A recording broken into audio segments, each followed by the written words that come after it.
Okay, good afternoon, everybody. I got a text from a Talmud the other day asking what bracha you say on cranberries. Now, the way people eat cranberries typically is not by eating cranberries because they're extremely bitter if you just eat them as is. So the way people typically eat them is when they are dried and sugared, what they call craisins. So the shaila is, what bracha does one say on craisins? And what this really boils down to is what is a tree? Not a philosophical question, it's a very practical definition kind of question. What exactly is a tree? The Gemara Maseches Brachas tells us that a tree is defined as something that when you take off the fruit of it, the gavza remains intact from year to year, and it will continue to produce fruit in the future years. But when the fruit is removed, the gavza is depleted and is gone, and it will not produce more fruit, then it's not considered a tree. So the question is, what is gavza? What does that mean? What has to stay from year to year for it to be considered a tree? So this is machlokas between the Rush and the Gaonim. The Rush writes that the term gavza refers to the roots, that if the roots continue to exist and bear fruit, then it's considered a tree. And a vegetable is something that needs to be replanted every year, that it doesn't even have roots that remain from year to year. You need to replant the vegetables each and every year. The Gaonim, however, argue, and they say, no, Gavza refers to the trunk, and therefore, if the trunk and the fruits fall off and the roots remain intact, then you don't need to replant it every year, because the roots are enough for it to be able to grow up again and to produce, a very tall tree, like a banana tree, for example. It's still not going to have a din of a tree. It's still going to be only a ha'adama. It's still going to be considered a vegetable because the trunk does not stay from year to year. So that is so banana is the most obvious nafkamina between the two of them, because the roots remain, but the trunk does not remain. And nafkamina, whether something's a tree or not, doesn't only have implications for ilchus brachos. It has implications for ilchus arla. The halacha is that fruits from the first 3 years of a tree are asar ba'ana midin arla. So the significant ramifications. Shulchan Aruch and some Reish Gimel Sif Beis paskins that we say ha'adama on strawberries that grow on a bush, and the Rama says, yeah, because we paskin like the Gaonim, that the definition of a tree is something that bears fruits from the trunk, but if the fruits are regenerated every year from the roots, that it continues to regenerate every year, then the bracha is going to be, but only from the roots, then the bracha is going to be ha'adama. So the Shulchan Aruch says that's why the bracha on a banana is ha'adama. So the Mishnah Berurah writes in Sifkat and Gimel, let's say you took something where the bracha should have been a ha'adama because it has these characteristics of a non-tree, but you thought it looked like a tree, so you said ha'etz. What do you do now? So the Mishnah Berurah says, take a little bite just so that the bracha will go on something, and then recite the proper bracha, and then go back and recite the bar priya adama. In the reverse, it would not be the case, right? If the bracha was really supposed to be bar priya 8, and you said bar priya adama,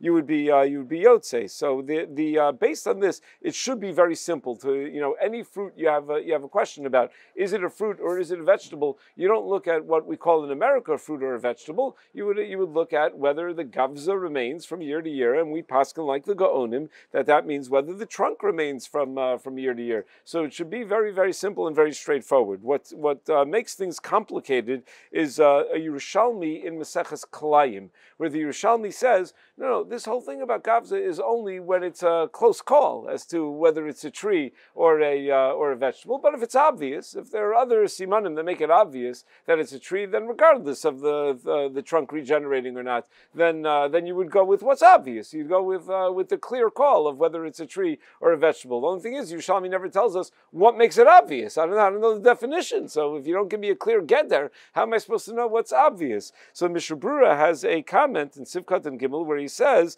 that a plant that has characteristics of a tree, in that it continues to produce fruit every year without needing to be replanted, and even if the trunk stays in place every year and it doesn't, but the height is so low to the ground that it's less than 3 tefachim from the ground that it looks like a vegetable from that perspective, says the Mishnah Berurah, that makes it ha'adama. When it grows so low to the ground, that would make it ha'adama. That would be what the Yerushalmi is referring to. And the Yerushalmi says, come on, it's obvious. You don't need to look at whether the gavza reproduces or not from year to year. Look how low it is. It's below 3 tefachim from the ground. That makes it ha'adama. Rav Moshe in the Tshuva, in Igros Moshe, Chelik Aleph Siman Pei Hey, says that that's the minhag that the Mishnah Berurah says, but it's not that minhag was not nahug b'kol makomos. So if you know that you're in a place where they had such a minhag to say hadama on anything that grows within 3 tefachim of the ground, good, you can go and do that. But if you don't know that you're in a place that had such a minhag, then you should not follow this criteria of the Mishnah Berurah. And there are a whole bunch of other criteria that are suggested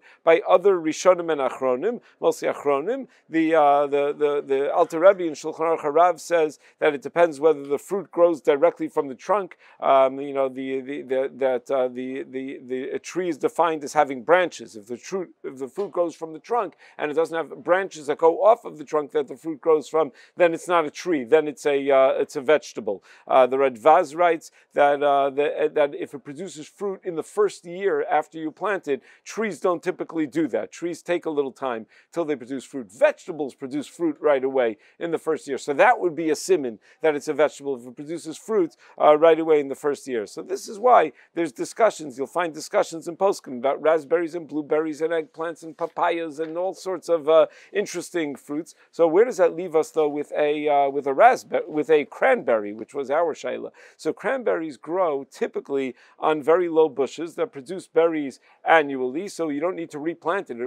And it doesn't. The trunk doesn't disappear. The roots don't disappear. It stays exactly the way it was. And you pick off the berries, and new berries grow next year. So it has as far as gavza is concerned, it's a tree. But as far as where it grows, it's within 3 tefachim of the ground. And if you follow the Mishnah Berurah says within 3 tefachim of the ground, that makes it obvious that it's a vegetable and that it's not a tree. Rav Shlomo Zalman Auerbach paskind that the bracha is ha'adama because it grows within 3 tefachim of the ground, and that l'chora would be what the Mishnah Berurah would say as well. However, Rav Elyashiv held otherwise. He held that it's ha'etz for 2 reasons. First of all, maybe Ramesh is right that we don't pass like that Mishnah Berurah, and that only if you have a minhag and you're in a place where you know that that's the minhag hamakom, but if you don't know what minhag of Washington Heights is, or what the minhag of Teaneck or the 5 towns, so then you just assume that it's ha'etz. And furthermore, the Mishnah Berurah says that anything that grows below 3 tefachim is not really considered a fruit, but cranberries that are often sold as a fruit and are considered a fruit. Meaning, the Mishnah Berurah seems to be saying that no one would look at it and call it a fruit, but we know that everybody looks at cranberries and calls it a fruit, and therefore Rav Elyashiv thought that the bracha should be a Bari Priya 8. Now, Rav Belsky, Zichron Levracha, according to the OU website, paskin that it should be ha'adama, because he says that yes, it has the criteria of a tree in that it survives from year to year, and it could go for over 100 years like that, but the berries grow very near to the ground, and it's ha'adama, based on the Mishnah Berurah. However, he says, if you grow you have a cranberry bush in your own backyard, and you see that your cranberry bush is higher than 3 tvachim from the ground, so then you say 8 on that, but he says the ones that are mass produced that you get in the bags, the Craisins, he says those all grow in very close to the ground, and therefore the bracha should be adama. Someone told me that Rav Gedali Dov Schwartz also said that the bracha should be adama. A little less risky to say adama than it is to say ha'etz. I have not asked Rav Shechter, Rav Willard, Rav Sobolovsky. So if anyone know, anyone ever asked it? No? Okay, so now everyone go ask them. Okay, have a great day, everyone.